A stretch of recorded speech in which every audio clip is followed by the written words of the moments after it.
நான் இப்போ உங்களுக்கு ஒரு வீடியோ காட்டுவேன். அந்த வீடியோ பார்த்து சிரிக்கக்கூடாது. சப்போஸ் சிரிச்சிட்டிங்கன்னா எனக்கு ஒரு ஃபாலோ கொடுத்துருங்க.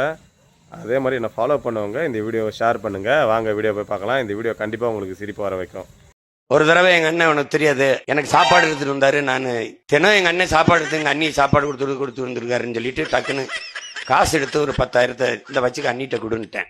பதறி துடிச்சு என்ன காரியம் பண்ணிட்ட வைப்பாங்கிட்டு வை என்ன காசை கொடுத்துட்டு இருக்க நீ என்ற காசால இருந்து வருப்பா அப்படின்னு வேட்டி எடுத்துட்டு டவுசர் கோடு போட்ட டவுசர் இதுல இருந்து கட்டு எடுத்து போடுறாப்புல இதுல இருந்து கட்டு எடுத்து போடுறாப்புல எல்லாம் என் பிள்ளைய போட்ட சாணி காசு பண்ணிட்டாப்புல இப்படி சாணி காசுப்பா.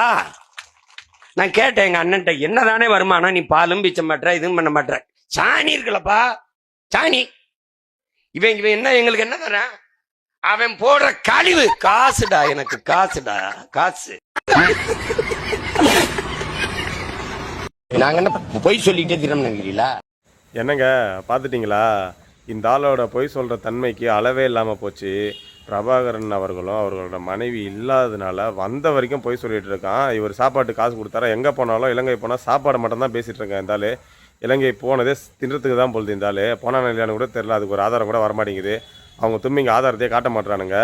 ஏன்னா அந்த ஆளுக்கிட்டே ஆதாரம் இல்லை. அதையுமே ஒருத்தர் இன்டர்வியூவில் போட்டு உடச்சிட்டாரு. எல்லாமே போய் ஃபோட்டோ ஷூட்டு போய் துப்பாக்கி வச்சிருந்த பொய்ன்னு சொல்லிட்டாரு. இந்த மாதிரி பொய் சொல்லியே சுற்றிட்டு இருக்காங்க இந்த ஆள். இதனால் இந்த தம்பிங்க இந்த ஆளை எப்படி நம்புறாங்கன்னே தெரில. நம்ம சொன்னாலும் இது பண்ணுறானுங்க, முட்டு கொடுக்குறானுங்க, முட்டு கொடுத்துட்டே இருக்கானுங்க. அந்த ஆளை பற்றி பேசினா டே நாய்ங்களா நல்லா கேளுங்கடா, இவன் வந்த வரைக்கும் பொய் சொல்கிறான்டா. பிரபாகரன் அவர்களை என்ன மாதிரி பேசியிருக்கான் பாருங்களேன். அவர் கழிவுகளில் சம்பாரிச்சாராம், பட்டாப்பட்டி டயர் போட்டுட்டு இருந்தாராம், லுங்கி கட்டிட்டு இருந்தாராம், காசு விட்டு கையெடுத்து கட்டாக காசை எடுத்து காமிச்சாராம். இவர் அவருக்கு 10,000 ரூபாய் இவரு கொடுத்தாராம், கொடுக்க போனாராம். அதனால் அவர் வேணாம்னு சொல்லி காசு எடுத்து காமிச்சாராம். நம்புற மாதிரி இருக்காடா டே அதிபர் அண்ணா.